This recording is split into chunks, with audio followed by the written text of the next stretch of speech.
Shalom abakunzi ba Elayo TV ndabasuhuje mwese aho muherereye, amahoro y'Imana mu bandi. Twagarutse dushima Imana yaturinze, dushima Imana ko turi bazima, dushima Imana ko turi amahoro. Imana ihabwa icyubahiro.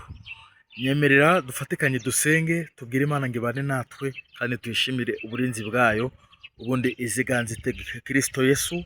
Tugushimiye uburinzi bwawe n'imbabazi zawe Enetos Tabokele Amonia n'urukundo rwawe wakoze kuturinda.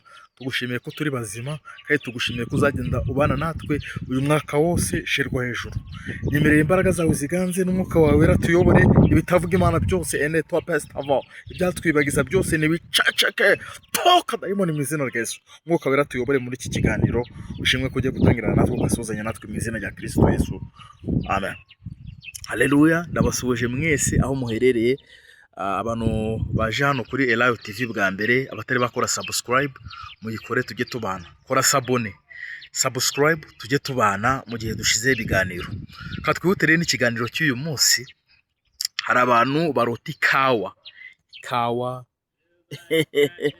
ikawa ukarota ikawa ihishije cyangwa cyagiye ziba ziri ready yo kugira bazisarure. Biba bivuze iki?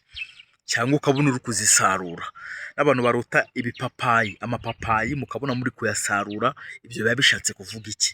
Hariho n'ibindi byose ushobora kubona uri gusarura, n'urugero bitandukanye. Yurose ibyo uba uri gusarura biba bishatse kuvuga iki mu buryo bwo mu mwuka? Ikawa, kaduhere ku iyo kawa, iyo ubonye ari ibitumbwe, niko babyita ibitumbwe, ni ya yindi ikiri ntoya itari yatukura. Mwabyumvishe? Iyo ubonye ikiri ibitumbwe, aho niho amasezerano yawe abageze. Hari n'ababona ibihaza n'ibitumbwe bikiri bitoya, ibishyimbo, ibintu bitandukanye bitari byera, azomene kotayakire vose. Aho niho amasezerano yawe abageze mu buryo bwo mu mwuka. Urukumva ntabwo yari yagera igihe, ntabwo yari yaba ready yo kugira asarurwe. Hari abantu rero bihutira kurya amasezerano yatari yagera igihe cyo gusarura. Ugasanga n'urugero, niba uri umukobwa ukundana n'umusore, kurya amasezerano yatari yagera igihe cyo gusarurwa, ugasanga uri kumuha avance. Ibyo ntabwo biba byemewe. N'ahandi ubona uri kurya ibitumbwe, ibigori biteze, ibintu biteze.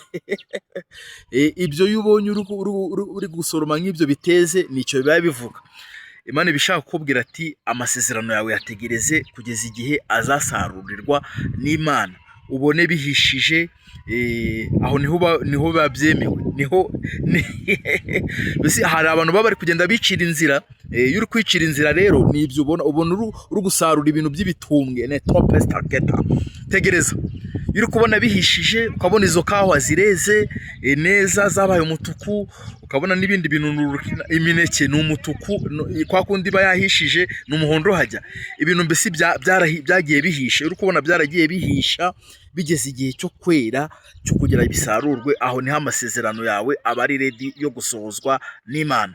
Imana ibaho umugisha rero. Ndumva ari ibyo. Ibihaza nabyo uri kubona bitari bitoya, uri kubona bigeze igihe cyo gusarurwa. Aho Imana ibiri kukubwira yuko amasezerano yawe igiye kuyagusohoreza. Uri kubona izo kawa zeze cyangwa ibyo bihaza byeze cyane n'ibindi bitandukanye byeze, lotake tabonemonia n'amapapayi yeze, aho niho wavuga ngo ni sawa. Ibikiri bitumbwe, tegereza ugende gake. Ne dobekeste kote ya kirevo, niwicira inzira, niwirwanirire. Imana ibaho umugisha. Abantu batari bakora subscribe muyikore kuri Elayo TV, ubundi tujye tubana, kandi mujye mubonye ibiganiro mujye mubisharinga no ku bandi bantu. Kudutera inkunga, nimero yacu ibiraho hasi.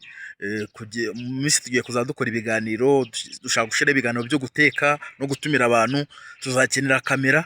Ibyo byose rero ukumva bisaba ubutunzi. Abantu mudukunda mudushyigikire kuri iyo nimero, n'igiceri cy'ijana cyakora.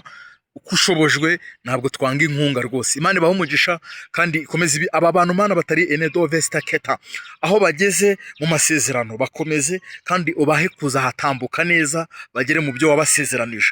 Tugushimiye ko iki kiga Enezo Vaketabo, uyu muntu utari wakizwa nawe ukugarukiye, nawe umuhagakiza. Uyu muntu wemeye akava mu byaha, nawe umukure muri ibyo byaha. Tugushimiye kubanya natwe muri iki kiganiro mu izina rya Kristo Yesu, amen.